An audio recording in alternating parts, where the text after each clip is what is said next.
Aí.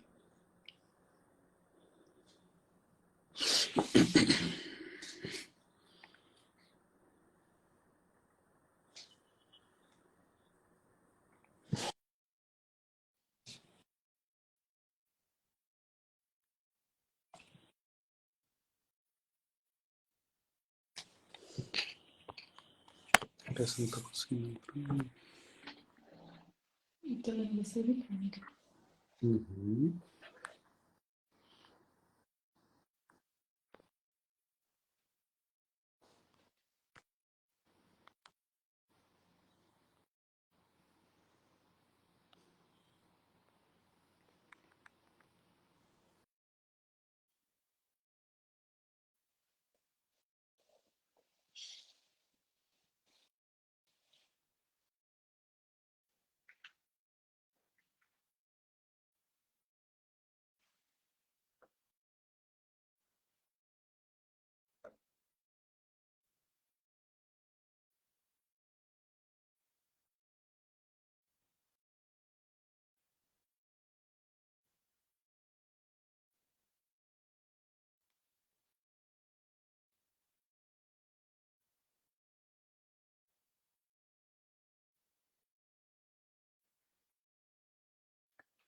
O pessoal estão falando que tá sem áudio, realmente.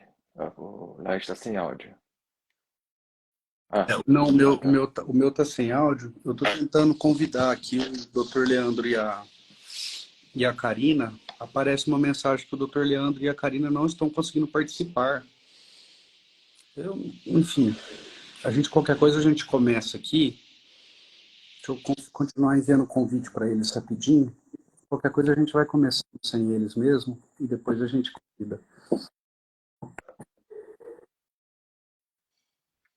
Ó, convidei, deixa eu ver aqui, Leandro Júnior, convidei também. Vamos ver se eles conseguem participar.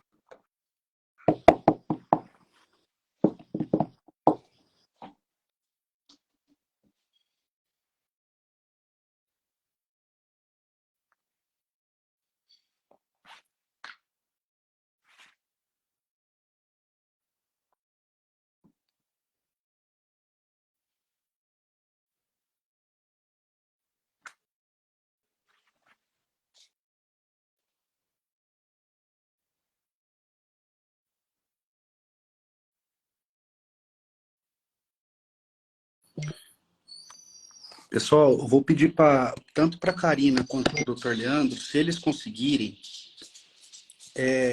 no canto superior do aplicativo tem escrito ao vivo, em rosa.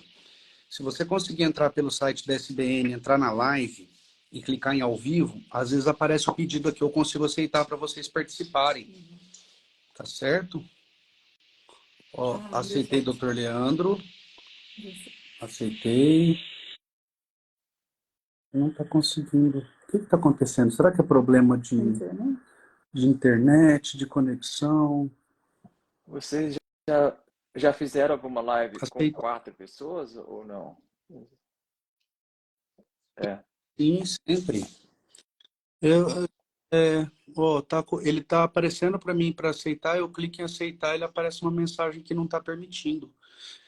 Gente, eu também não sei se pode ser isso, mas é sempre por aplicativo e nunca pelo site do Instagram, viu?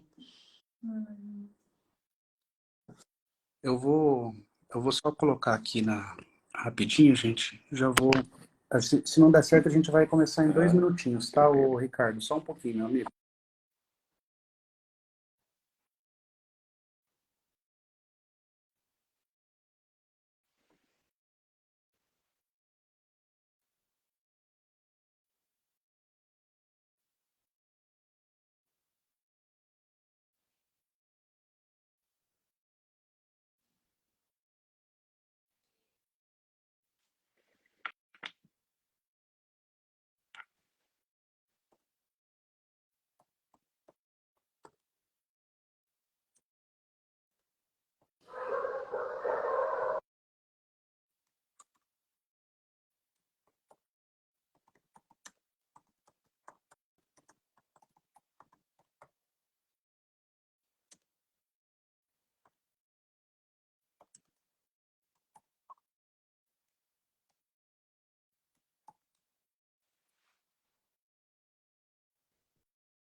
Ricardo, então, acho que o pessoal está aí bastante. Eu vou tentando fazer o aceite, pessoal.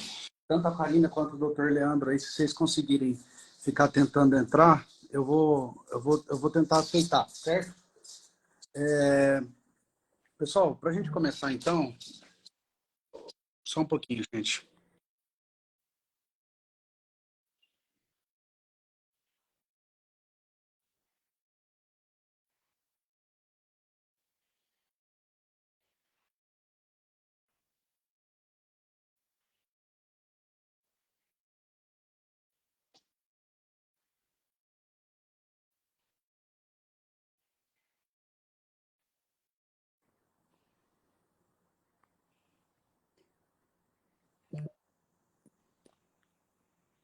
Certo. Pessoal, eu vou pedir desculpa para vocês, mas a gente vai começando aí para a gente conseguir tocar o conteúdo. Tira os cachorros, por favor. Para a gente conseguir tocar o conteúdo, tá certo? Conforme for rolando a discussão, a gente tenta fazer o aceite deles, enfim. Inicialmente, gente, queria deixar uma boa noite para todos vocês, tá? Dizer que é uma satisfação recebê-los. Eu sou Laerte Leão, eu sou médico assistente da nefrologia do Hospital das Clínicas de Ribeirão Preto, né? Hoje a gente estaria com o time cheio aqui, todo mundo da Faculdade de Medicina de Ribeirão. E essa live faz parte de uma programação mensal aí do Comitê de Jovens Nefrologistas da SBN, né? Essas lives têm, especialmente esse ano, elas têm o objetivo de demonstrar a interação do nefrologista com as outras áreas da medicina, já que é uma especialidade que interage bastante com outras áreas, e também um objetivo de discutir temas aí relacionados com a nefrologia. O público-alvo hoje principalmente assim, estudantes de medicina e médicos, nefrologistas de diferentes áreas, mas é claro que todo mundo que está aqui assistindo é muito bem-vindo. Tá? Apenas eu coloco essa ressalva porque às vezes a gente não vai conseguir, muitas vezes, responder algumas dúvidas de um público leigo. Evidentemente, esse público aí ele vai ser contemplado em outras atividades da Sociedade Brasileira de Nefrologia e do comitê, tá certo? Vou pedir para o doutor Ricardo aí se apresentar, antes da gente começar Eu sou Ricardo discussão. Iwakura, também sou médico assistente da cirurgia de cabeça e pescoço no Hospital das Clínicas de Ribeirão Preto. Sou ex-aluno e fiz residência também no HC e sou médico assistente desde 2008. Também fiz mestrado e doutorado em paratireoide, então é um assunto que eu gosto bastante e agradeço muito pelo convite aí do Laerte, a Sociedade Brasileira de Nefrologia e ao Comitê dos Nefrologistas, Jovens Nefrologistas. Muito obrigado, Ricardo. A gente é que agradece, viu? Antes de entrar no mérito aí da discussão, dos casos que a gente trouxe para ilustrar a nossa discussão, eu gostaria de falar algumas coisas sobre o assunto, né?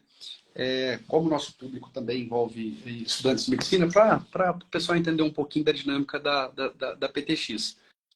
Dentro do distúrbio mineral, dentro do paciente com doença não crônica, o distúrbio mineral ósseo talvez seja o acometimento com maior morbimortalidade para esse paciente, né? Talvez não, é o distúrbio que traz maior morbimortalidade, seja pelo enfraquecimento dos ossos com fraturas, seja por conta de uma queda na qualidade de vida, queda de funcionalidade, miopatia, enfim, diversos problemas, hospitalização, morte, isso sem contar os custos, né? Mas especialmente por conta de uma relação muito íntima que esse distúrbio tem com mortalidade cardiovascular. Ou seja, tanto a população geral quanto os populações indianas morrem principalmente de causas cardiovasculares, e muito disso, né, visto que com a diferença da população comum é que isso é muito mais incidente, não é verdade? Na população de diálise.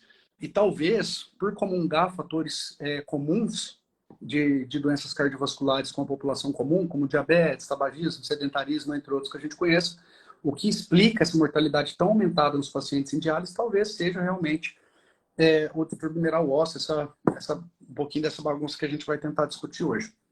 E para os pacientes que acabam tendo uma doença de remodelamento, que acabam tendo um PTH elevado que não responde a tratamento, muitas vezes a gente vai entrar como a paratireoidectomia, a gente vai ficar chamando de PTX, que faz parte da nossa realidade, né, Ricardo? A gente vai falar bastante sobre PTX. A PTX muitas vezes é o único tratamento possível para esse paciente, certo? E É uma cirurgia cheia de particularidades. Dentro do nosso, acho que um grande serviço, mas é uma cirurgia cheia de particularidades porque é uma cirurgia que quem acompanha o problema é o clínico, é o nefrologista. Quem tem que ficar atento tanto para tratar quanto para indicar essa cirurgia, encaminhar para o colega é o clínico, não é um paciente que vai procurar o cirurgião de cabeça e pescoço, é o nefrologista, né? Que vai encaminhar esse paciente.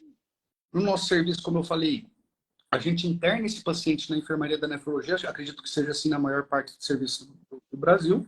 O pré-operatório também fica a cargo nosso. E esse paciente vai para a cirurgia com o pessoal da equipe de cabeça e pescoço. Ele volta para a enfermaria da clínica, já recebendo cálcio endovenoso.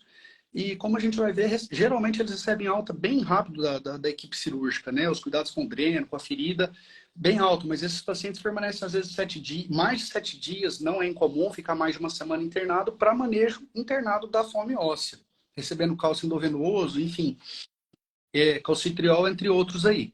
E depois também vai ser seguido pelo nefrologista. E outro problema também é uma demanda reprimida enorme que a gente tem. Seja por essa necessidade de uma interação muito grande das equipes, né? Então precisa ter uma nefrologia conversando com a CCP, com uma comunicação muito efetiva, né? Seja por outras dificuldades, talvez aí, não sei se aqui, entre outras questões que envolvem aí o planejamento mesmo, doutor Leandro, se a gente conseguir fazer com que ele e a Karine entrem, seria muito importante, né? O doutor Leandro sempre esteve à frente aí do departamento de TMO, e ele é mais que nós do quanto a demanda é reprimida, né? O quanto a cirurgia é importante para os pacientes e quanto fica reprimida essa demanda. Só para ilustrar, essa cirurgia melhora não só a qualidade de vida, melhora a massa óssea, tudo isso, como um impacto mais duro, um desfecho mais duro de mortalidade, certo? Ou seja, esse paciente ele tem uma redução de mortalidade, claro que são estudos observacionais, são estudos aí que mostram uma melhora de mortalidade em pacientes comparados com pacientes submetidos a PTX e não com uma redução de mortalidade de 15% até 50%, tá certo? Ricardo, eu queria que você falasse um pouquinho da sua experiência aí, tanto no HC quanto em outros serviços. Se você também opera pacientes com DRC avançado, em diálise para tireoidectomia e outros serviços, como que é essa interação, enfim, e talvez aí apontar outras dificuldades que a gente tem de se fazer mais dessa cirurgia aí fora.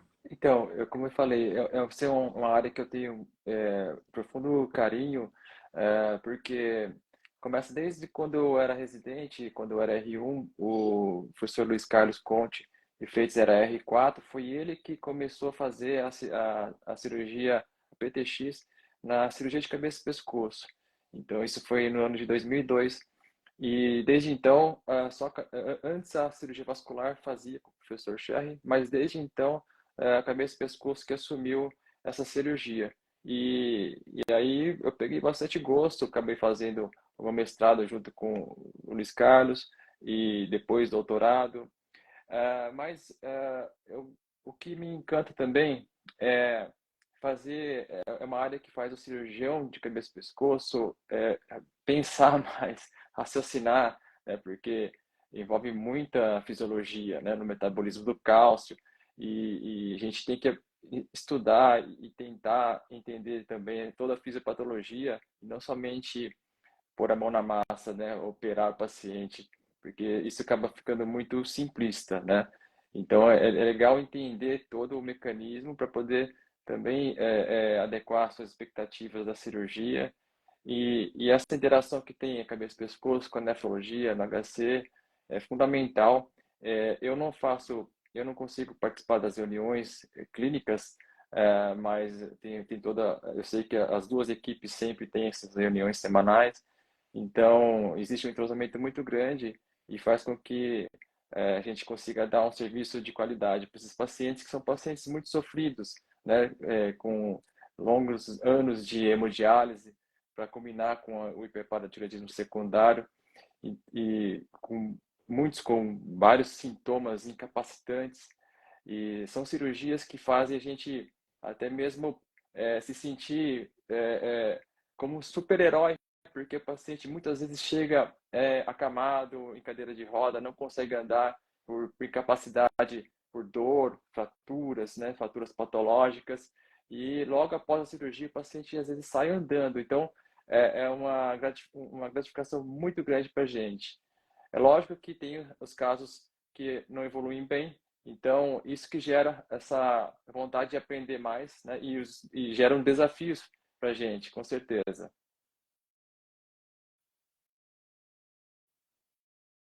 Tá sem som, Olarte. Perdão. Acho que como, né, a gente realmente fazer a gente perceber a melhora no paciente, né, dentro da medicina, dentro de tanta coisa que a gente faz, né, talvez não é tudo que venha tão em evidência. Quando a gente realmente opera esse paciente e vê melhorar, é muito gratificante. Pessoal, eu vou começar aqui, Ricardo, com alguns casos para tentar ilustrar. Eu separei aqui dois casos para a gente discutir. Caso um, eu pensei em falar um pouquinho mais da parte clínica, da fisiologia, tentar discutir um pouquinho com você isso. E, e também da parte cirúrgica depois, né? Para você esboçar para nós aí as particularidades da cirurgia para o cirurgião. E o segundo caso, a gente vai falar um pouquinho do comportamento de fome óssea e tudo mais. E se der tempo, a gente vai discutir também uma terceira paciente, mas só um detalhe, que é de uma paciente que teve um autoimplante em membro superior e depois disso aí ela teve continuou com hiperpara, enfim. Caso 1, então, gente, é um paciente de 27 anos de idade, né, que tem síndrome de Alport e está em diálise aí há coisa de 5 anos, né? 5 anos em hemodiálise. É intermitente, 3 vezes 4 horas por sessão de hemodiálise, né? Ele tem um bom acesso vascular, ele tem um bom KTV, o nefrologista é sempre importante, a gente não pode, né, estimar se a gente está bem dialisado ou não, primeira coisa para saber se ele está bem tratado de qualquer distúrbio, se ele está em diálise, está bem dialisado ou não, certo? Ele está sintomático e veio para o DMO só por alterações laboratoriais, certo? Ele chegou para nós, então ele dialisava já há 5 anos, e os exames dele, antes de junho de 2021, os exames dele eram basicamente PTH em torno de 400, 500, a gente vai falar do limite, mas para um paciente DRC em diálise está adequado. E depois de julho, o PTH dele veio de 800, 1.700, 1.600 e não conseguimos mais controlar. E a fosfatase alcalina dele, a gente vai falar em fosfatase alcalina e PTH aqui em limite superior da normalidade, porque como varia muito um kit, né, de fosfatase e de PTH, a gente acaba tendo né, as diretrizes orientam que a gente não fale em valores, mas sempre em limite superior da normalidade. Então, assim, esse PTH do paciente está muito alto, né? A gente aceita até 9 vezes o limite superior da normalidade, nosso kit é até 84, então a gente aceitaria quase próximo de 800. E uma fosfatase alcalina, que como a gente vai comentar, até 1,5 vezes. Essa fosfatase dele estava 2, 3, 4 vezes acima do limite superior, e esse paciente ia apresentando distúrbios ósseos de hiperfosfatemia e hipercalcemia, enfim, tá? Esse paciente, enfim, estava tendo alguns distúrbios ali. Só que ele não tinha clínica nenhuma, né? E, primeiramente, como que a gente vai chamar esse paciente, né? Ele já estava em uso de Cinacalcet em dose máxima, de 180 miligramas por dia, e também de paricalcitol 0,1 micrograma por quilo por diálise. Só para o pessoal entender, só um momentinho, por favor.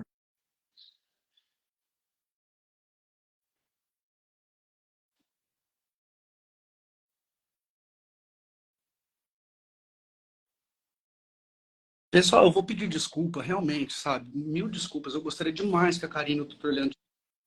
É que eu não vou conseguir ficar manejando pedidos, apertar aqui a todo momento. E como é um assunto muito complexo, eu não vou conseguir... Senão a gente não vai conseguir construir um raciocínio e não vai ficar legal. Me desculpem, tá? Eu vou parar de prestar atenção aqui nas solicitações. Depois eu tento de novo, mas realmente senão vai atrapalhar o raciocínio. Então, esse paciente que a gente falou, que estava vindo já há 1 ano, com PTH muito estourado, fosfatase muito acima do limite superior, estava em uso de Cinacalcet, que é uma medicação que abaixa o cálcio e abaixa o PTH, né? Atua no receptor central do cálcio, dose máxima, em associação com o análogo de vitamina D, que é o paricalcitonol, também alta, usando quelantes de fósforo e não estava tendo controle. É claro que esse paciente tinha Alport e ele tinha uma deficiência auditiva, assim, né, uma surdez completa. E a gente não conseguia realmente saber exatamente se ele estava tendo boa aderência à medicação, enfim, tinha toda uma dificuldade. Mas, de fato, não estava controlando e não tinha calcificação. A gente usa 3 critérios de calcificação vascular, que é o adragão, lixina e calpila, é um tema à parte, mas basicamente para ver qual que é o paciente que tem mais risco, por exemplo, cardiovascular, dentre os pacientes DRC, que já tem risco elevado. Esse paciente não tinha calcificação cardiovascular, certo? Em relação ao diagnóstico, a gente poderia falar, esse paciente tem hiperparatireoidismo? Sim, só que o hiperparatireoidismo é elevação de PTH. Para nós diz muito pouco desse distúrbio, né? Hoje em dia a gente vai chamar ele de distúrbio mineral e ósseo, associado ao DRC, que vai contemplar alterações laboratoriais, radiológicas, desfechos de fratura e mesmo desfechos cardiovasculares.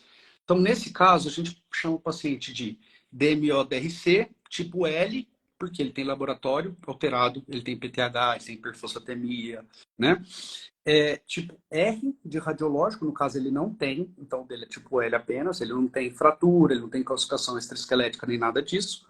E também o tipo H dele, que seria a histologia, é uma histologia presumida, porque a gente não vai ter aí o exame de biópsia para todo mundo, a minoria dos pacientes que a gente vai ver histologia, certo?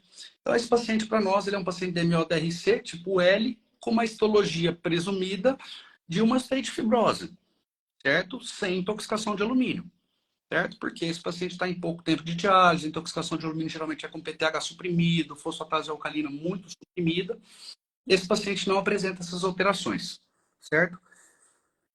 Tendo em vista essa doença, né, que ela pode ter tanto um polo hiperdinâmico como adinâmico, a gente achou que esse paciente está no polo de alto remodelamento, ok?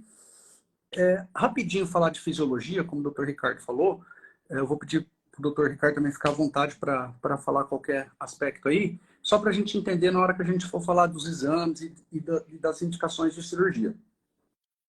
O PTH, como a gente também envolve alunos de medicina aqui, o PTH ele é feito basicamente para manter a calcemia normal. Então, se a gente tem uma hipocalcemia, o PTH é estimulado, né? Basicamente assim, e ele vai tirar cálcio do osso. Através do rim, em quem tem rim, lógico, vai produzir vitamina D ativa, aquela vitamina D que veio do substrato, que passou pelo fígado, virou calcidiol, vai pelo rim, virar calcitriol, que é a vitamina D hormônio, né? A gente tem que chamar de calcitriol.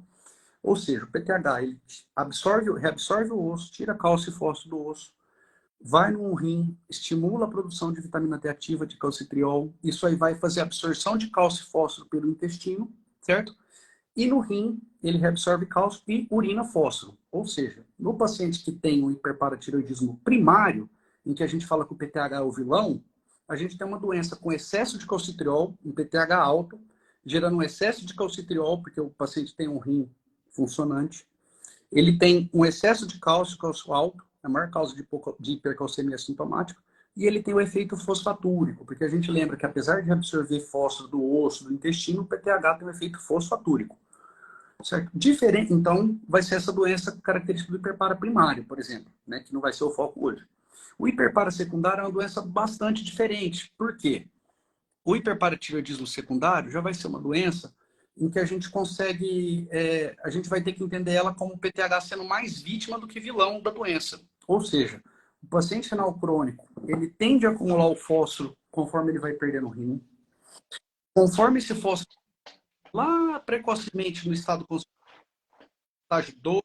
da doença renal, o paciente começa a ter muito precoce em relação a PTH, inclusive, e a alteração de fósforo e cálcio que permanecem normais nessa estágio da doença, ele tem um pico de fosfatonina, do FGF23. Basicamente, produzida pelo osso, pelo osteócito e pelo osteoclasto para urinar fósforo.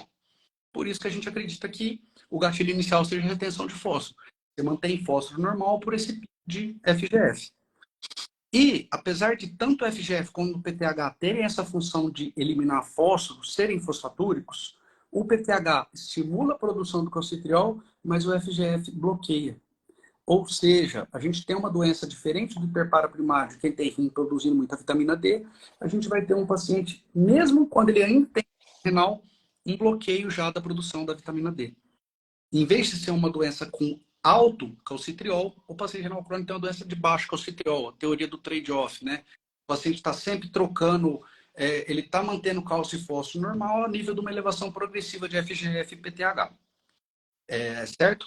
Ou seja, hiperpara primário, PTH vilão, PTH alto, excesso de calcitriol, cálcio alto, fósforo baixo. O contrário completamente no DRC, PTH muito alto, é comum a gente ver PTH acima do limite do que o laboratório dilui, né? Cálcio geralmente baixo, porque é uma doença com baixo calcitriol e fósforo alto. Ou seja, essas questões aí são bem diferentes. E conforme o paciente vai evoluindo na doença renal crônica, o PTH, que mostra o quanto que o osso está remodelando, ele perde esse valor como um marcador de remodelamento ósseo. Ou seja, diferente do hiperpara primário, que aquele paciente tem um PTH alto, e a gente acha que esse paciente está com o osso remodelando muito, está rodando bastante, né?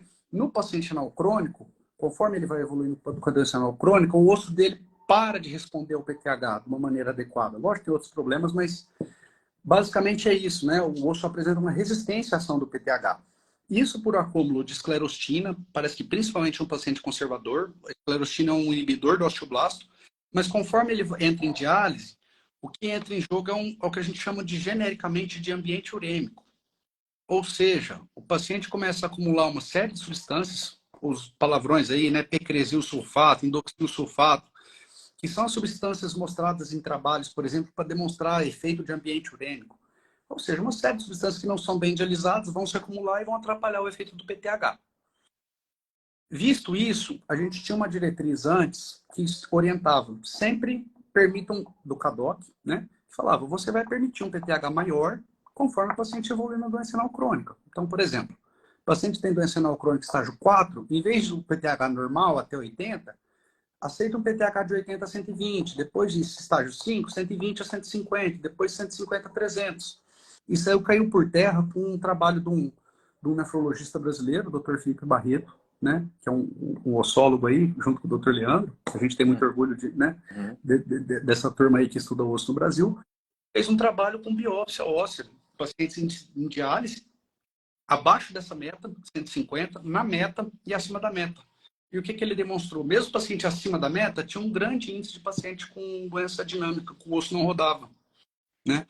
Ou seja, a ideia não é talvez abaixar o PTH, e o que ele mostrou? O PTH não é um marcador de remodelamento ósseo no paciente que faz diálise. Ele é um marcador da função da paratireoide, né? A gente precisa de outro marcador para saber se esse paciente, se esse PTH está adequado ou não. O CADIGO, atualmente, ele não tem evidência, embora a gente tenha muita crítica, viu, Ricardo, daquele paciente que está já caindo em diálise, de PTH, qual que deve ser o valor. Mas a gente não tem evidência para orientar um valor, por exemplo. Deixa esse paciente 150. O que o CADIGO fala? Baseado em evidências, falta muita evidência, deixa o PTH normal no paciente conservador e, quando ele cai em diálise, 2 a 9 vezes o limite superior. Ou seja, se o nosso é de 84, a gente vai permitir um de 160, 170, até próximo de 800. Mas não é, o que muito nefrologista confunde, é que não é que dentro desse valor está legal. Dentro desse valor, a gente vai permitir valor máximo e mínimo para achar um outro marcador de remodelamento dentro do que a gente acha que esse osso vai ser saudável. O que a gente usa? A gente usa a fosfatase alcalina total. Por quê? A gente tem uma série de marcadores, mas a maioria, por exemplo, o CTX, a gente vê muito colega pedindo CTX. CTX é um marcador de reabsorção óssea, né? Fosfatase de formação é um CTX de reabsorção. Baixou de 30 de clearance, ele vai acumular, ele perde essa função do marcador. A fosfatase alcalina óssea, muito legal, mas muito indisponível. Então, o que a gente usa? Desde que o paciente tenha um fígado legal, um gama-GT legal, a gente usa a fosfatase alcalina total, mais o PTH. Não existe uma evidência clara de quanto que deve ser essa fosfatase, mas parece que entre mais ou menos 1,5 vezes o limite superior da normalidade. Ou seja, se o paciente tem essa fosfatase bloqueada, você vai permitir um PTH até 9 vezes. Passou daquilo, você vai ter que suprimir um pouco o PTH. A fosfatase está muito alta, você vai baixar o PTH até 2 vezes, você não vai baixar mais que aquilo. Mais ou menos assim, certo? E esse fato da gente predizer, desculpa, viu, gente, eu sei que eu estou falando demais, mas eu estou dominando aí, Ricardo, mas é que era para passar uma aula. E a parte da histologia, gente, que a gente fica tentando predizer, então, é uma doença dinâmica, é uma doença osteite fibrosa, com esses dados clínicos, a gente usa muito mais o filme do que estático. Por exemplo, se a gente vê que o paciente está vindo com exames sempre bloqueados, fosfatase abaixo do limite superior de normalidade, baixa, o osso não está rodando. E do nada, 3 meses depois, ele vem com uma fosfatase legal, 1,5 vez, que é o que a gente quer, ele vem com PTH legal. Se a gente biopsiar aquele osso, a histologia do osso vai estar atrasada em relação ao PTH. O osso demora uns 2 anos, 1 a 2 anos para mudar a histologia. Então, se a gente biopsiar, ainda vai ser dinâmico. É uma coisa que o doutor fala muito para nós. Olha o filme, nunca a fotografia. Então, olha os exames do paciente, para que lado que ele está indo. Olha se vai querer o PTH dele mais alto ou mais baixo. Certo? Bom, gente, dito tudo isso aí, desculpa pelo discurso muito grande, mas pode indicação de PTX nesse paciente. E o que, que a gente tem de indicação hoje de PTX? Tem indicações que são claras de PTX. Por exemplo, o paciente que tem uma fratura traumática, tem uma avulsão de quadríceps femoral, que tem um tumor marrom, que tem uma calcilaxia com PTH alto. Mas a maioria dos pacientes não vai entrar nesse quadro, ele vai entrar num quadro de tratamento. Né? Eu li recentemente uma revisão do CEJASM falando de nível de PTH, então se o paciente mantém um PTH acima de 800, um tratamento otimizado, não é muito criticado. A maioria das pessoas não usam valor isolado de PTH para indicar a cirurgia, certo? Então, assim, essa indicação clínica de falência do tratamento clínico talvez seja realmente a parte mais subjetiva e mais difícil da indicação para o nefrologista. Quando que a gente vai, né? A gente vai indicar quando a gente perceber que aquele PTH não abaixa. Seja porque o paciente não usa o medicamento, seja porque ele não tolera o medicamento, que são todos muito difíceis de tomar, seja porque aquele paciente realmente não responde. Certo? E aí vão ter alguns exames que ajudam a gente nessa decisão. Por exemplo, se o paciente vem para nós e tem aí um PTH muito alto e tudo mais, mas a gente não conhece há quanto tempo, você fica, vamos tentar tratar clinicamente. Lógico que a gente vai tentar tratar clinicamente os dois pacientes, todos os pacientes. Mas se ele vem, por exemplo, com ele está mantendo cálcio e fósforo adequado. Ótimo, vamos tentar clinicamente. Não, o fósforo não abaixa de jeito nenhum, não dá para manter clínico, né? Hipercalcemia, não dá para manter clínico, né? Com PTH descontrolado. Agora, vamos supor que o paciente não tenha nada de a grande maioria, mas mantém um PTH muito alto. Como que eu vou indicar?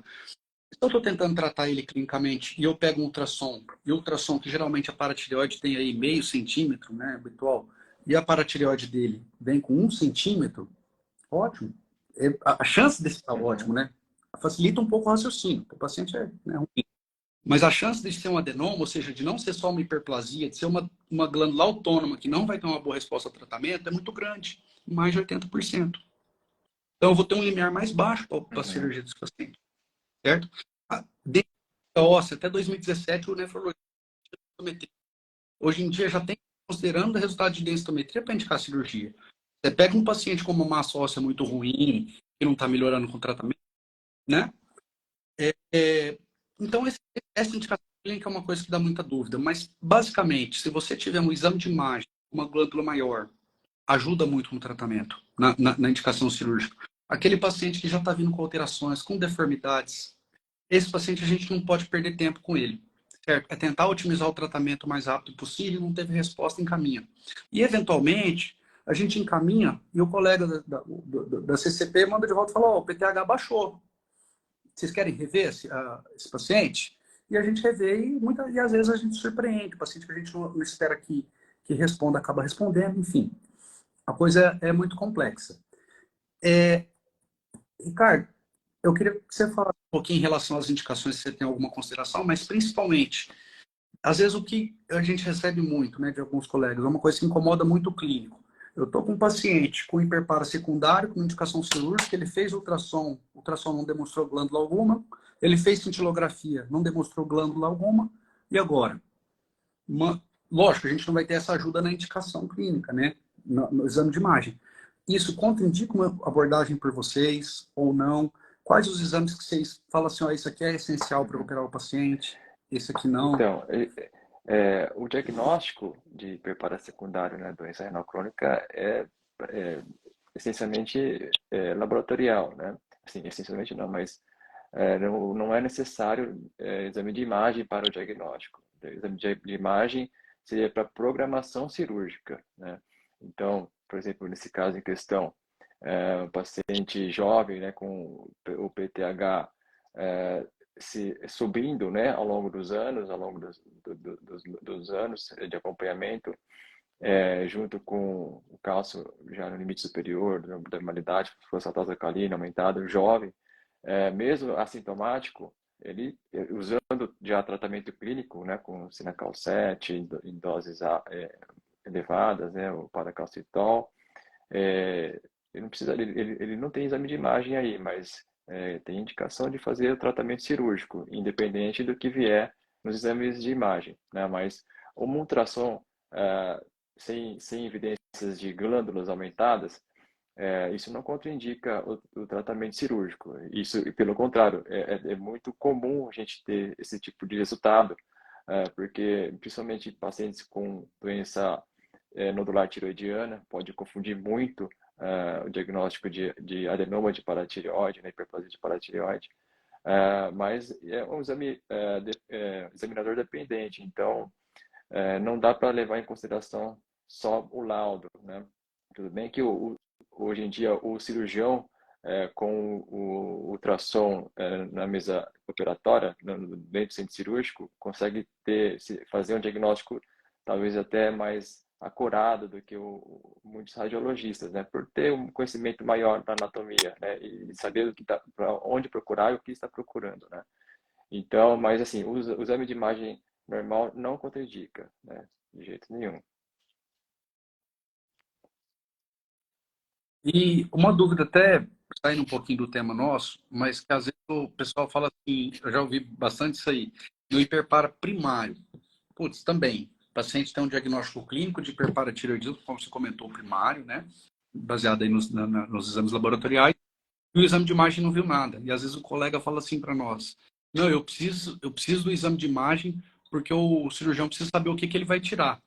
Né, assim, então, às vezes eu fico assim, mas se o exame é examinador dependente, será que compensa expor esse paciente a um exame de tomografia, algum exame mais assim, que também realmente, do mesmo jeito que você falou, apesar da tomografia ter uma sensibilidade maior, também é um examinador dependente, né? Também depende do laudo, tá muito do que o paciente. A gente percebe uma dificuldade muito grande no exame radiológico. Sim.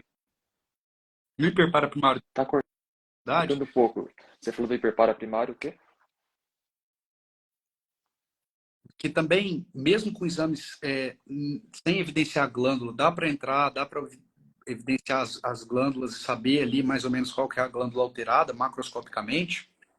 Ó, não sei se eu entendi, mas assim, o ultrassom também no primário, ele também não contraindica a exploração cirúrgica com o exame normal, né?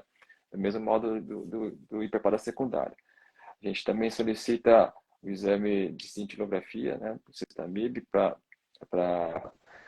avaliar a paratireoide, né? Se houver também positividade, ótimo, a gente consegue, no hiperpara primário, por exemplo, a grande maioria por adenoma único, a gente consegue tentar fazer uma cirurgia minimamente invasiva, abordando somente aquela glândula que aparece na cintilografia, de preferência junto com um exame positivo no ultrassom. A gente consegue, às vezes, abordar somente essa glândula, sem mesmo até fazer o exame de PTH intraoperatório. Mas, sim, são os exames, como eu te falei, de programação, né? Se ambos, tanto o ultrassom quanto a cintilografia, vierem normais, a gente, no caso do preparo primário, a gente explora todas as paratireoides. A gente tenta explorar as 4 paratireoides ou mais, né? E a gente consegue identificar a glândula alterada, né? Isso para o cirurgião que tem uma certa experiência consegue fazer essa diferenciação. Perfeito, Ricardo. É isso. Eu acho que é um incômodo muito grande de muito colega, né? E aí, é o hiperpara primário, precisa de imagem, como você falou, né? Ajuda muitas vezes aí, mas, por exemplo, no para primário também pode ser mais de Sim. uma glândula, né? Eventualmente Uhum. precisa, né, essa exploração. Obrigado. Nesse paciente, voltando ao caso, então, esse paciente nosso que estava praticamente um ano com esses exames aí sem controle, com tratamento customizado, ele tem um ultrassom aí com imagens de adenomas bilaterais, né? Ou seja, veio com uma glândula à direita de 2,2 centímetros, vezes 1,1 vezes 1,1 e a esquerda de 1,9 para 1,3. e a cintilografia desse paciente também veio normal. Né, como você falou, um exame de programação cirúrgica, a gente vai tentar ver uma glândula ectópica, supranumerária, mas aí o normal não vai mudar nada. E como você falou, a gente sempre checa, né? A gente sempre lê a descrição cirúrgica de vocês, muitas vezes vocês colocam fotos e a gente vê que muitas vezes tem uma divergência muito grande dos exames que foram feitos antes da cirurgia. Só um pouquinho, desculpa. Esse paciente, então, devido a esses exames de imagem, aí, né, glândulas muito grandes, a gente encaminhou para vocês, passou no ambulatório e eles acabaram concordando aí com a indicação cirúrgica e voltou para nós esse paciente no retorno. Nesse retorno, para o nefrologista, quais são as grandes preocupações que a gente tem desse paciente que está ali, né, voltou com a indicação cirúrgica? A primeira coisa, que às vezes a gente esquece, entupir esse paciente de calcitriol, né? Passar bastante calcitriol via oral para esse paciente, porque ele vai fazer fomiose, ele não vai começar a usar, né, ali antes, mas passar bastante receita de calcitriol e pedir para ele armazenar. Na fomiose, ele pode chegar a usar quase uma caixa de calcitriol por dia, certo? Além disso aí, a gente pode orientar não, uma preocupação nossa, a gente não vai entrar em detalhes, porque realmente é uma coisa, o teste desceral e tudo mais, mas basicamente, Ricardo, a gente desconfia de todos os pacientes que possam ter intoxicação de alumínio. Uhum. Os pacientes que a gente tem uma desconfiança maior, que muitas vezes são biópsia óssea, são aqueles pacientes que têm um PTH às vezes mais bloqueado, ou um PTH muito alto, com uma fosfatase mais bloqueada, mas geralmente é PTH baixo, fosfatase baixa, muitos anos de diálise, geralmente mais de 5, mais de 10 anos de diálise, né? Muitas vezes esse paciente tem uma ferritina por alteração laboratorial falsamente baixa, com uma saturação de transferrina mais adequada, ou seja, né, parece ter um estado de ferro adequado, com uma ferritina sempre muito baixa para o DRC, que a gente não está acostumado a ver, 30, 20. Mas, enfim, todo paciente a gente desconfia. E antes da cirurgia, se a gente tiver a possibilidade, porque não é uma coisa dada pelo SUS, a gente consegue muitas vezes de doação, a gente faz o teste do desferal, que é um quelante de ferro e alumínio. A gente faz uma dose depois da diálise, na primeira sessão de diálise da semana. Na segunda-feira, acabou a diálise, ele toma lá 5 miligramas por quilo da droga e vai medir de novo o alumínio depois de 48 horas. Se aumentou 50 pontos, é compatível com intoxicação de alumínio. Qual que é o problema? Além de ser extremamente não acessível para o Brasil de maneira geral, desceral, é um teste ruim. Ele tem um valor preditivo negativo e intoxicação muito ruim, uma sensibilidade ruim. Ele tem um valor preditivo positivo legal. Se vier positivo, você pode tratar. Uhum. Mas se você tem uma desconfiança clínica, tem que ir biópsia. Na maioria dos pacientes, a gente faz o teste, como a gente fez nele, veio negativo. E aí o paciente vai para a perdectomia, como ele foi. Chegou na nossa enfermaria, primeira coisa que a gente já orienta o paciente é uma semana antes da cirurgia, parar o uso na calcite, que vai abaixar o cálcio, a gente não quer isso na fomiose, parar o uso de quelante de fósforo, vai abaixar na fomiose. Chega para nós, garante que ele não está em uso de Sinacal 7 nem de Renagel. E uma abordagem que a gente está tendo na DAC agora também é de dar calcitriol, 2 microgramas de calcitriol por dia, uma semana antes da cirurgia. Tá? E permitir uma hipercalcemia leve, permitir uma hiperfosfatemia, para que esse paciente tenha uma fome óssea menor. E aí ele vai para a cirurgia. Para o Ricardo falar aí das particularidades aí das cirurgias de paratireoidectomia no DRC aí, Então, para nós.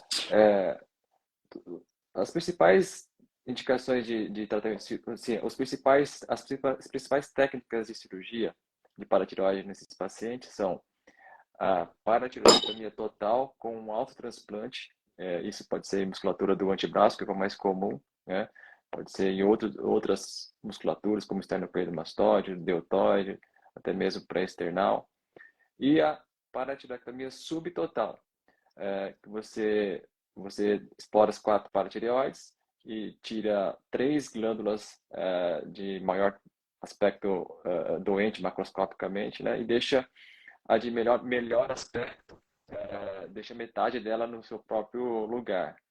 E eu não falei da total, com o transplante, na total você retira as 4 paratireoides, né? E reimplanta um fragmento no tecido muscular ou subcutâneo. Então essas são as duas técnicas utilizadas mais utilizadas no tratamento desses pacientes, né? Atualmente, a gente já fez bastante no HC, a total com autotransplante em antebraço, e só que a gente parou de fazer porque esses pacientes evoluíam, a grande maioria com hipopara, e apesar de a gente fazer a criopreservação de paratireoide, a gente raramente reimplantava, porque esses materiais criopreservados duram no máximo 2 anos em criopreservação. Então, dificilmente você indicaria um tratamento, uma reposição, né, um reimplante de tecido antes de 2 anos. Então, a gente mudou para subtotal, que também é uma técnica muito utilizada. Atualmente, a gente tem feito isso. Tá? Então, a gente retira essas 3 glândulas maiores e deixa a metade de uma de melhor aspecto macroscópico. É lógico assim que essa metade aí que vai variar, né? Porque se você for ver, dependendo, em alguns pacientes você encontra uma paratireoide gigantesca, né? Parecendo um ovo de codorna, muito grande mesmo. Então, não faz sentido você deixar a metade de uma glândula gigante. Então, você tem que acabar criando uma ideia subjetiva de quanto tecido deixar, porque você não tem como medir ou pesar esse tecido, né? Então, com a experiência, você vai adquirindo essa noção de quanto tecido deixar. Metade ou menos, né? Nunca mais que metade. Praticamente, dificilmente você deixa mais que metade de uma glândula. Certo. Tá. Desculpa, acho que deu uma travadinha, Ricardo. É. Perdão. Aí. Para mim, você está travando também, mas Certo. Ricardo, além disso aí, uma coisa que o paciente geralmente é a questão de algum risco da cirurgia, né? E o que a gente comenta sempre com eles? O risco da cirurgia, muitas vezes, é o hipoparatireoidismo, como você comentou. Isso aí é muito dependente da experiência do cirurgião. Então, a gente ratifica sempre que vocês são uma equipe muito experiente, no sentido dessa questão de glândula, que o paciente acha que PTH é um desastre, né? Tem que tirar tudo. Eu falo, se PTH não fosse, né, necessário, a gente pedia fístula para fazer para diálise, já pedia para tirar todo o PTH do paciente. Mas esse paciente precisa de um PTH. Além desse risco, e do risco de fome óssea que a gente maneja, o paciente fica com muito risco, medo de incisão. Às vezes o paciente confunde o que vai ter e tudo mais, e o que a gente escuta mais falar é de lesão de nervo laríngeo recorrente, algumas outras coisas. Sim, é padrão vocês fazerem, por exemplo, uma laringoscopia no paciente, em todo paciente que vai ser submetido.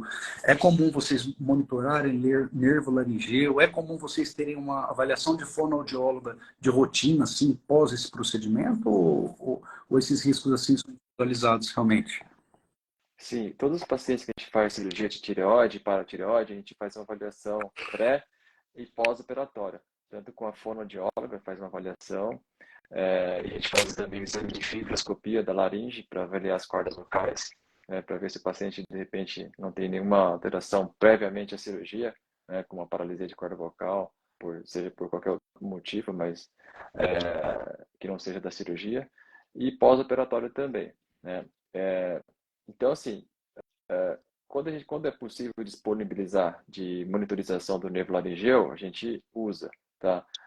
Lógico que a gente trabalha no hospital público, né, que nem sempre a gente consegue tudo que a gente deseja, mas a gente fez muita cirurgia, sem monitorização, e isso é lógico que com a experiência do cirurgião, você diminui muito os riscos de lesão, né? Que na verdade são baixos, muito baixos, tá? De ter alguma lesão do nervo laringeu em cirurgia da paratireoide, né?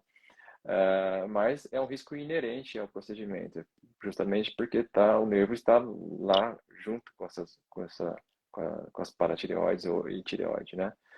Então, é um risco sim, mas é muito, muito baixo, tá? Em relação à incisão, é uma incisão, geralmente fica bem escondidinha na prega cutânea, né? Então, cicatrização fica muito, muito boa ao longo do tempo, praticamente imperceptível, né? Então, esse não é um problema,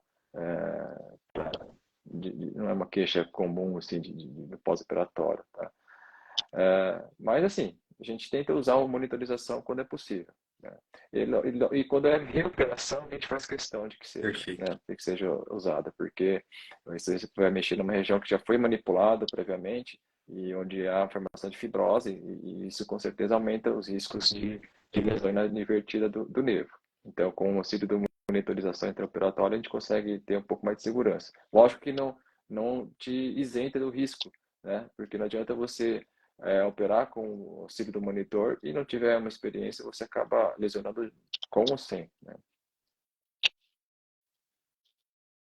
Entendi. Ô, Ricardo, uma dúvida também que eu gostaria que você comentasse, que às vezes o paciente a gente percebe que vocês fazem retirada do timo ou mesmo da tireoide, quando na exploração vocês não conseguem identificar as 4 glândulas, mesmo, lógico, quando tem um exame de cintilografia fica mais fácil, né? Mas muitas vezes não é identificada as 4 glândulas e esse paciente tira uma tireoide pensando que tem uma glândula dentro da tireoide, né, ectópica, ou mesmo uma glândula tímica. Quais assim, eu sei que é muito complexo para você explicar para nós, mas existe alguma indicação assim no intraoperatório de se desconfiar de uma glândula dentro da tireoide ou timo, etc. Um seria previamente a cirurgia, né? Com os exames de imagem, a gente consegue também ter essa noção, por exemplo, uma cintilografia mostrando uma captação ali no mediastino superior, a gente já vai sabendo que vai ter que explorar a região do timo cervical, né? É, mas, assim, quando a gente opera, explora as 4 paratireoides e não encontra as 4, encontra 3, a gente vai em busca dessa quarta glândula, porque é muito raro ter 3. É muito, muito comum ter mais do que 4, mas ter 3 somente é muito raro.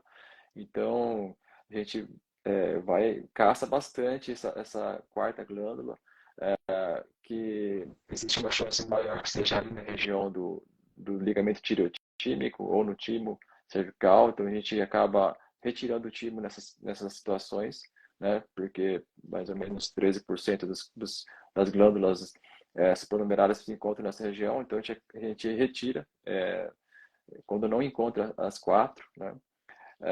Retirando o timo, não encontrando também, a gente tenta procurar se tem alguma coisa, algum nódulo intratiroidiano, que pode acontecer também, né? Conseguindo ter palpando algo suspeito, a gente faz a tireotomia também, né? Mas tem ocasiões que a gente não encontra mesmo, faz a tireoidectomia, achando que tá lá, faz a timectomia, mas mesmo assim não encontra.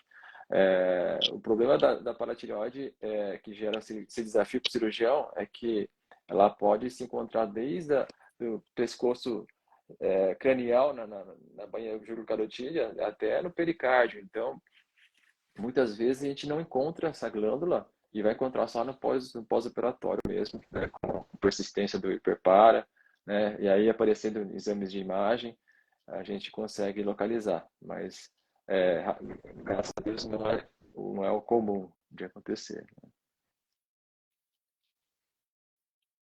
Perfeito. Nesse sentido, eu já tive algumas. A gente estava falando de uma demanda reprimida e a gente sempre gosta muito de estimular as pessoas, né? Os bons nefrologistas a encontrarem bons CCPs nos lugares que vão e tentar mudar a realidade e começar a fazer. Eu já encontrei algumas dificuldades, por exemplo, diversas, né? Mas eu já fui questionado sobre PTH intraoperatório. É obrigatório para fazer paratireoidectomia? Em que situação que ele se torna assim? Talvez não obrigatório, mas muito importante. Enfim, é uma coisa que é extremamente disponível, né? Eu, pelo menos, raramente vejo alguém com PTH intraoperatório. Tá cortando um pouco, Ronald, mas assim, o PTH intraoperatório, ou dosagem de PTH rápido, né, que a gente colhe o PTH lá no intraoperatório, é, não é um exame que é indicado, não é um consenso para tratamento do hiperparatiro secundário, tá? No preparo primário, sim, mas no preparo secundário não há uma indicação absoluta de se usar. Pode ter um valor? Sim, pode ter sim, né? Principalmente nos casos de reoperação, casos que você acha que vai ter dificuldade de achar a glândula, mas principalmente na recuperação, por exemplo, nesse caso aqui a gente acha as 3 glândulas, né, poderia é, usar, só que aí a gente teria que usar já no pré-operatório, lá no momento de incisar, então a gente teria que estar programado fazer dosar o PTH rápido, né? Mas nos casos principalmente de reoperação, tá? Eu acho que teria um grande valor, porque você já vai procurar numa região que você já vasculhou, não encontrou nada, então o uso do PTH rápido teria bastante ajuda nesses casos, tá? Então no preparo secundário não há uma indicação precisa, sabe? Não há dado suficiente para indicar, para usar em todos os casos, né? Mas sim, Perfeito, o ideal, perfeito. assim, no É, preparo secundário, é que haja uma queda mais robusta do PTH, sabe? Mais que 80% para você considerar aí uma cura desses pacientes, né? Ao contrário do preparo primário, com você queda de 50% já considera sucesso, mas no preparo secundário, ideal acima de 80%. perfeito, perfeito. Só mais umas coisinhas assim, abusar da tua boa vontade. Acesso central. Aqui no HC, até para ser bem prático aí para quem está pensando, né? Igual eu falei, sempre estimulando alguém a sentar com o CCP e tentar aumentar esse serviço, né? Acesso central, vocês sempre pegam acesso cervical para nós, né? Tem essa combinação de paciente que tem um clearance baixo ou já dialítico, geralmente com acesso central para infusão de cálcio em bomba. Esse acesso, ele é pego por vocês por conta da facilidade, da dificuldade, por exemplo, você pegar um pescoço operado, você vai tentar funcionar, ou existe alguma facilidade na incisão cirúrgica, de uma visualização direta da veia, não tem nada a ver isso aí? Então, você sabe que desde que eu era residente, eu achava que o ideal seria que vocês pegassem antes da cirurgia, sabe? Porque esses pacientes são muito, eles estão, assim, grande parte dos pacientes tem a gente tem uma dificuldade de acesso central devido à valvopatia, né? Por cicatrizes, né? Muitas punções, então esses pacientes acabam desenvolvendo problemas de progressão do catéter, né? Seja na jugular interna, na subclávia. Então, a gente faz porque eu acho que é muito mais conveniente para o paciente, né? O paciente já faz o paciente anestesiado, então ele não sofre tanto quanto fazer acordado, né? Mas não é, mas assim, invariavelmente essa etapa do tratamento acaba demorando mais do que a própria cirurgia, porque a gente fica com muita dificuldade de progredir em alguns pacientes, né? E mesmo com ultrassom, você não consegue progredir o catéter, né? Então, é, agora, fazer por dentro da incisão não é bom porque você acaba dando sangramento, né? Não é, a gente não faz por visualização direta o catéter na veia jugular interna, porque isso aí sangraria sem parar. Então, a gente faz pela percutânea mesmo, é, antes ou no começo ou depois da cirurgia, né? Tanto faz aí a ordem, né? Mas a gente acaba pegando porque o paciente já está anestesiado, né? Mas com certeza seria melhor para a gente se viesse já com o catéter. Você pode ter certeza, Ricardo, que essa história de guia não progredir, catéter não entrar, os nefrologistas estão habituados com isso aí, que é É. complicado mesmo, é uma grande dificuldade que a gente tem. E é o calcanhar da diálise é acesso vascular, né? Uhum. Tá certo. Ô, Ricardo, então assim, eu acho que não dá tempo da gente falar do segundo caso, que era mais um manejo de fome óssea, né? Eu gostaria mais de ter essa discussão mais com você mesmo, para você trazer a sua experiência de PTX. E deixar um recado assim para o pessoal que está assistindo, né, para o pessoal da nefrologia, eventualmente se alguém da cirurgia de cabeça e pescoço, mas que a gente acha importantíssimo, né, que alguns serviços que não oferecem a paratireoidectomia, isso precisam de pessoas que tenham iniciativa para criar esse serviço. né? E por mais que seja uma coisa muito complexa, pelo que você me mostrou, a gente precisa de, talvez, né, um ultrassom para todo mundo, talvez a gente precise de uma cintilografia, né? Mas, assim, basicamente, são coisas que dão para ser feitas em diversos serviços, desde que tenha uma comunicação muito efetiva do nefrologista com o cirurgião de cabeça, né? E essa reunião semanal que você comentou, a gente estava um pouco parado, é uma grande vontade nossa voltar logo, até para comentar os desfechos, né?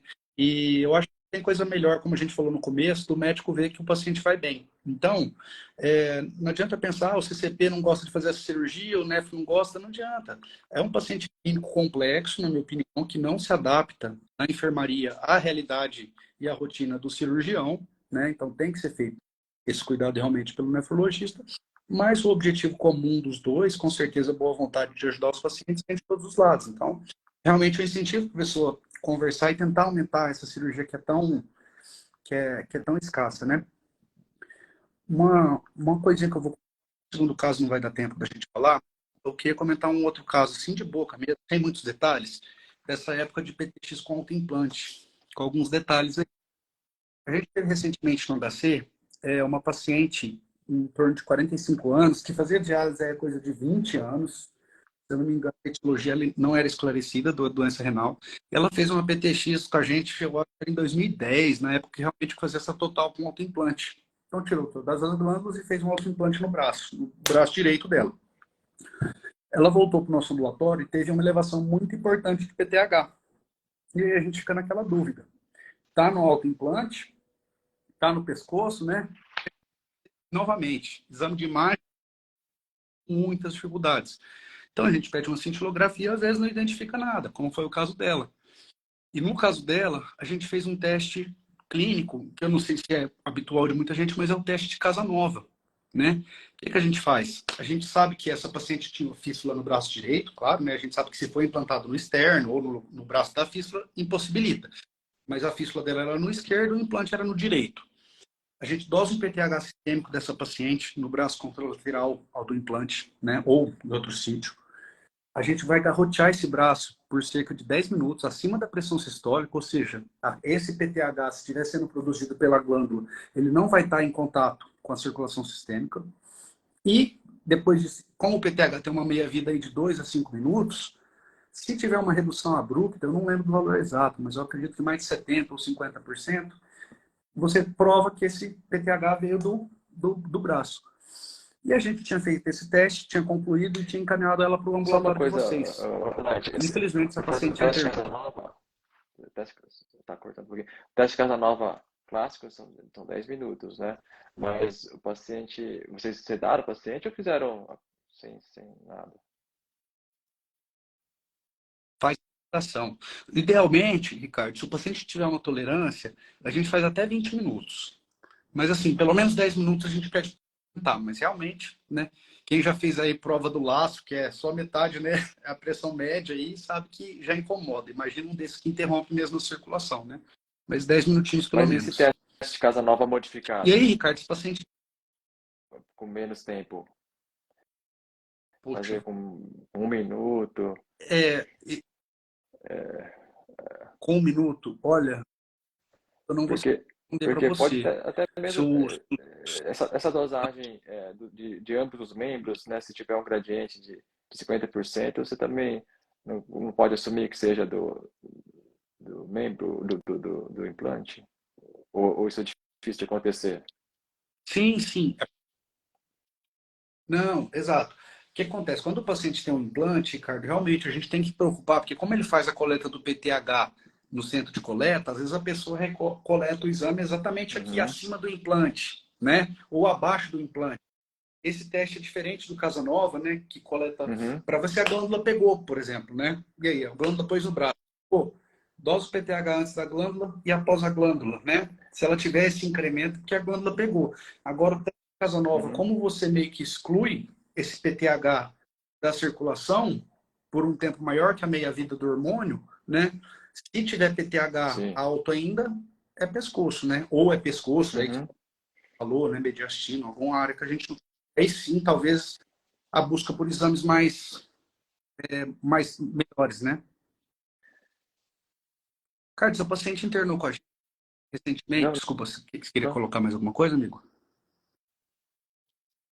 Essa paciente internou recentemente no HC com um quadro de calcifilaxia, né? Ou seja, ela apresentou lesões no pés bilaterais, lesões que pareciam isquêmicas, ela tinha pulso, ou seja, uma doença microvascular, e tinha toda a característica, livor, né? Tinha muita calcificação, tinha essa doença muito com polo, com PTH muito descontrolado, fatores de risco, mulher, idade, e uma dor que a mulher precisava ficar praticamente sedada no UTI.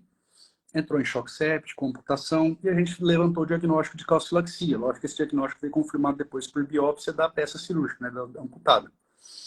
Mas a gente acabou pedindo para cirurgia de cabeça e pescoço para ver essa paciente em caráter de urgência, tentando salvar a vida dela, né?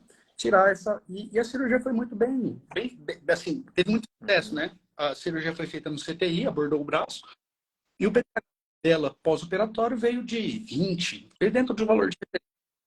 Mas a gente vê também, Ricardo, infelizmente essa paciente teve um fim ruim, né? Ela faleceu pela gravidade do quadro. Mas a gente já vê outros casos, cara, de às vezes fazer a operação, ter que reabordar de novo, no membro. E às vezes o clínico fica com muita dificuldade de saber. Quando vocês pegam esse implante num paciente, né, que está hiperfuncionante, é muito fácil você saber o que é glândula, o que não é, o quanto vai tirar, o quanto que vai deixar para trás. É uma coisa mais complicada, É. enfim. Não, então, o problema do autotransplante no antebraço, na musculatura do antebraço, assim, na verdade, assim, a vantagem é que você consegue fazer com anestesia local, né, e explorar, né, ao contrário de ter que fazer anestesia geral quando deixa no pescoço. Mas o problema é que esse enxerto, ele pode se espalhar, pode causar uma patiromatose, né, na musculatura.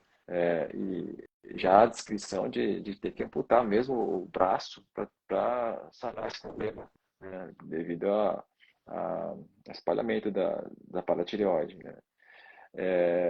Agora, nas vezes que a gente teve que reexplorar, a gente, por exemplo, nesse último caso, foi encontrada a glândula, o tecido glandular, assim, típico de paratireoide, né? E foi removido. Então, o que a gente orienta também é remover tudo. Quando a gente tem que reexplorar, no caso aí, principalmente nesse caso de calcifilaxia, né, você remove tudo que tiver de aspecto glandular, né? Mas existe essa possibilidade de ter uma paratiromatose no músculo. E aí você acaba tendo mais dificuldade no controle, né, dessa persistência de preparo. Então a gente teve que explorar, a gente tira tudo, tá, o que puder, né? Porque Perfeito, esses perfeito. pacientes já são quadro já Bom, avançado, né, de DMO, então é, eles pode até ficar melhor ficar sem tecido macroscópico, né, usar calcitriol, cálcio, do que ter uma progressão pior, ter que reoperar, ter que fazer novos procedimentos e acaba aumentando ainda mais a morbidade, né? sim, sim, com certeza. Perfeito. Bom, Ricardo, eu acho que eu estamos chegando no fim aí, o tempo da live aí é limitado. Eu queria agradecer enormemente, mas queria também agradecer aí enormemente, pedir desculpas e agradecer ao mesmo tempo a Karina. Ela é R4 da nefrologia lá no HC, né? A Karina de Jacuí. É uma médica excelente, é uma residência fenomenal, fenomenal. Ela aceitou participar da live, ela se preparou, e eu tenho muito orgulho de ter ela ali como, né, eu como médico assistente, está trabalhando com uma profissional tão competente. Peço desculpas por não conseguir colocar você aqui. Realmente é uma coisa dos jovens nefrologistas, a escolha desse formato de Instagram, um pouquinho de dificuldade.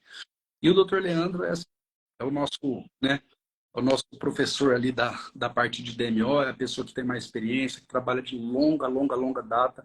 Então, uma disposição enorme, não só para participar, como para explicar. Ele é aberto a discutir com colegas e com pacientes, e assim, é uma pessoa que realmente é diferenciada, tanto no ímpeto de ensinar, quanto na disponibilidade de ajudar colegas e gosta de paciente, gosta do que faz realmente. Ricardo, Eu muitíssimo agradeço obrigado, você, viu? Laerte. É pena que a Karina não pôde participar, o Dr. Leandro. Tenho o prazer de conviver com o Dr. Leandro aqui em Bebedouro, a gente mora na mesma cidade. Então, eu tenho uma retaguarda forte aqui para mim, né? Então, um grande abraço para o Leandro, para todos da sociedade brasileira. Obrigado pelo convite, tá?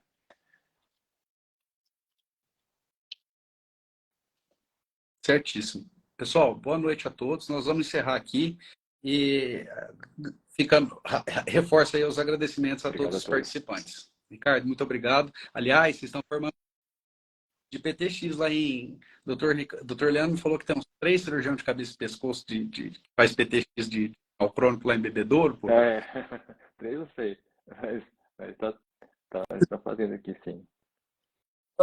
Eu não falo de PTX,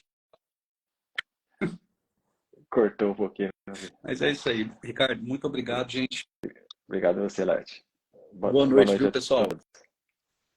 Vou romper aqui a live. Muito boa noite.